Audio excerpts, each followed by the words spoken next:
శ్రీమాత్రే నమ. జయ గురు దత్తాత్రేయ నమ.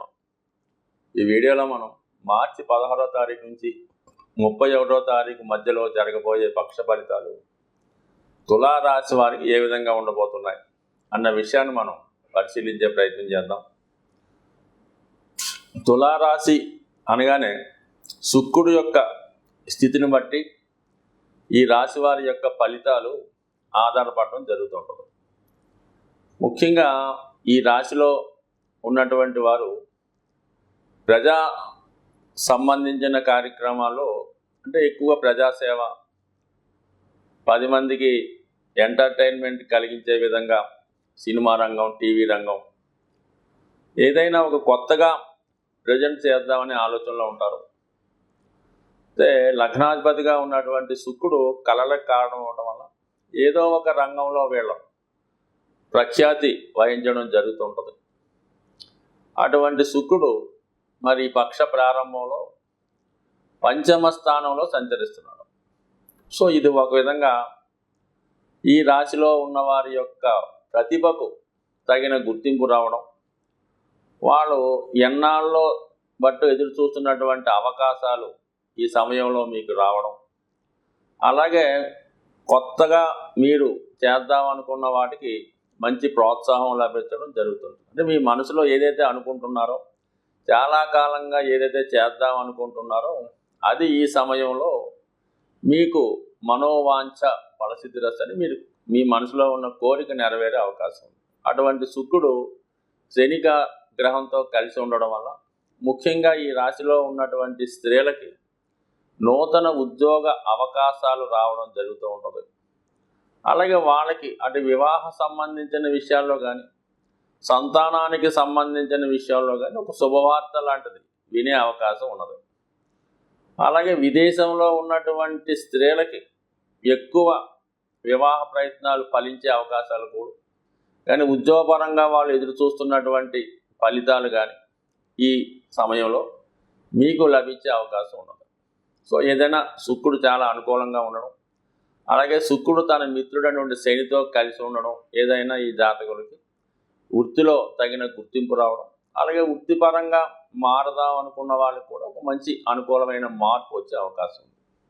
సో మరి కుజుడు ధనాధిపతిగా, సప్తమాధిపతిగా ఉన్నటువంటి కుజుడు శుక్రునితో కలిసి పంచమ స్థానంలో ఉండడం అనేది ఇది ప్రేమ వివాహం చేసుకుందాం అనుకున్న వాళ్ళకి ఒక మంచి సమయం.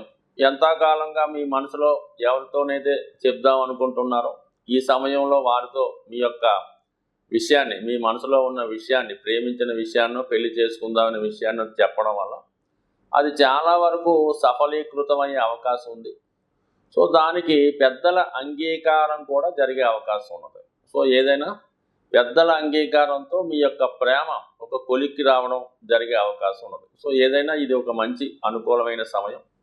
అయితే మరి గురు గ్రహ అనుగ్రహం కూడా సప్తమ స్థానంలో ఉండడం వల్ల వివాహ సంబంధించిన విషయాల్లో ఏదో ఒక నిర్ణయం ఈ సమయంలో మీరు తీసుకోవడం వల్ల మరి తొందరగా ఈ ఏప్రిల్ నెల లోపల వివాహానికి అనుకూలత కూడా ఏర్పడే అవకాశం ఉన్నది.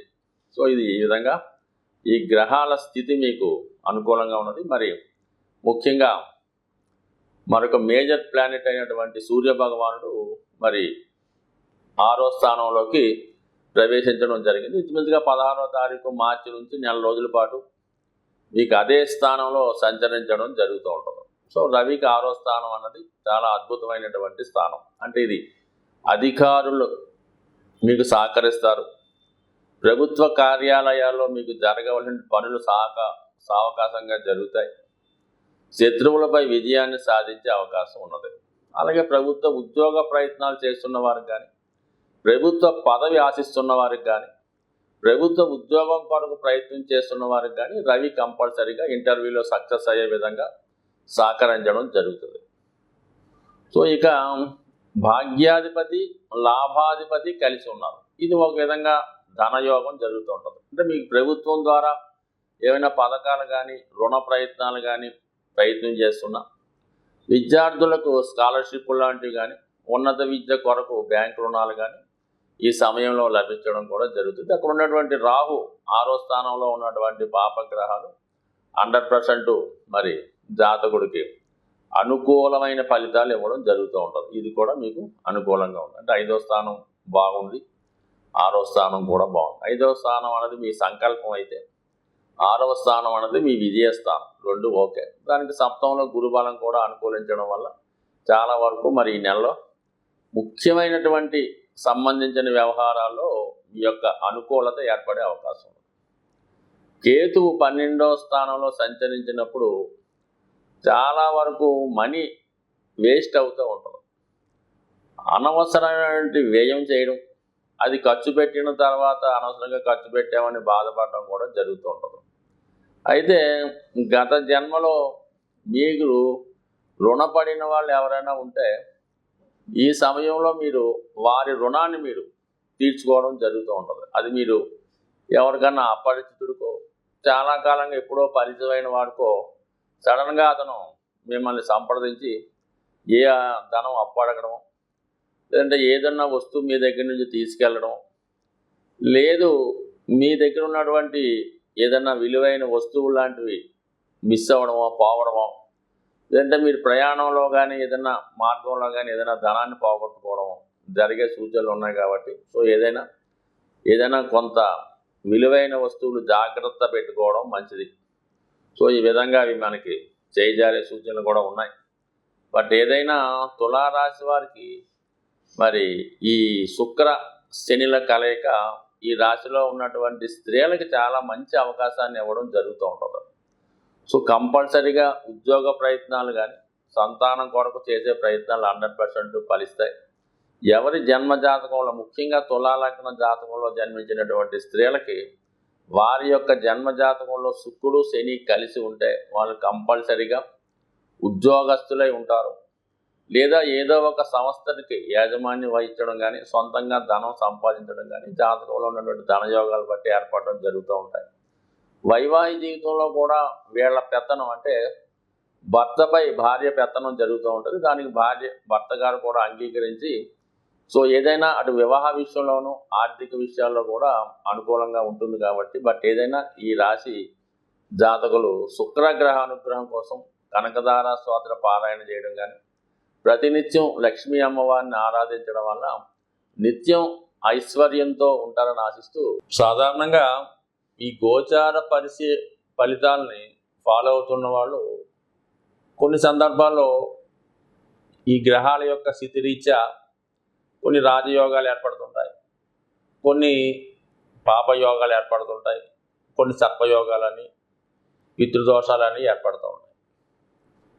ఈ దోషాలు జాతకుడి మీద అందరి మీద ప్రభావం చూపించాలనే అవకాశం ఏమీ ఉండదు. ప్రస్తుతానికి ఈ పక్షంలో ఈ రవి రాహు కలిసి ఉండడం వల్ల ఒక విధమైనటువంటి ఇది పితృదోషం అంటారు, ఒక విధంగా సంతాన దోషం. అంటే రవి ఏ కారకత్వాలు వహిస్తాడు? రవి తండ్రి కారకుడు, రాహుతో కలిసాడు, అందుకని పితృదోషం. రవి సహజ పంచమాధిపతి, సంతాన దోషం. అంటే ఏదైనా సంతానం కలిగే విషయంలో ఇబ్బందులు, అలాగే ప్రెగ్నెన్సీతో ఉన్నటువంటి అమ్మాయిలు ఎవరన్నా ఉంటే వాళ్ళు జాగ్రత్త తీసుకోవడం. అంటే ఇది సహజంగా అందరి మీద ప్రభావం చూపిస్తూ ఉంటుంది. రవి ఆత్మకారకుడు, రాహుతో కలిసి ఉన్నాడు, అది జాతకుడికి వ్యసనాల మీద ఆసక్తి కలగడం, ఇండివిజువల్గా బ్లేమ్ కలగడం జరుగుతూ ఉంటుంది. సో ఈ విధంగా అదేవిధంగా మరి ఈ పక్షంలో శుక్రుడు శనితో కలిసి ఉన్నాడు. శుక్రుడు స్త్రీ గ్రహం కాబట్టి, శని వృత్తికారకుడు కాబట్టి సహజంగా జాతకంతో సంబంధం లేకుండా స్త్రీలకి ఉద్యోగ అవకాశాలు పెరుగుతూ ఉంటాయి. వాళ్ళకి మంచి అవకాశాలు, వాళ్ళ పరిశ్రమలు ఇంప్రూవ్మెంట్ అవ్వడం, వివాహాలు జరగడం. అంటే కొద్దిగా శని అటు వివాహానికి ఇస్తూ ఉంటాడు, అటు ఉద్యోగాన్ని ఇస్తుంటాడు, జీవనోపాధి ఇస్తూ ఉంటాడు. ఏదైనా శుక్ర గ్రహం శని గ్రహం మిత్రులు అవ్వడం వల్ల ఇది స్త్రీలకు చాలా ఉపయోగపడే అవకాశం ఉంటుంది. కాబట్టి ఇది ఏ రాశి అయినా సంబంధం లేదు, కంపల్సరీగా ఈ శుక్రుడు శని కలిసి ఉన్నప్పుడు స్త్రీలకి ఉద్యోగ ఉపాధి అవకాశాలు లభిస్తాయి. అలాగే గురువు అందరి యొక్క జ్ఞానానికి, వాళ్ళ యొక్క పవిత్రతకి కారణమవుతుంటాడు. ఇటువంటి గ్రహంతో కలలేదు.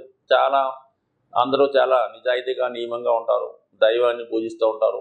ఏ క్షేత్రంలో అయినా ఏ పర్వదినంలో అయినా విపరీతంగా జనం అక్కడికి వెళ్తూ ఉంటారు. ఉదాహరణకు మరి మన శివరాత్రి అనుకుందాం, లేదంటే సమ్మక్క సారక్క అనుకుందాం, చాలా విపరీతంగా ఆదరిస్తూ ఉంటారు ధార్మిక కార్యక్రమాలు. ఇవి అందరి మీద కూడా ప్రభావం చూపిస్తూ ఉంటాయి.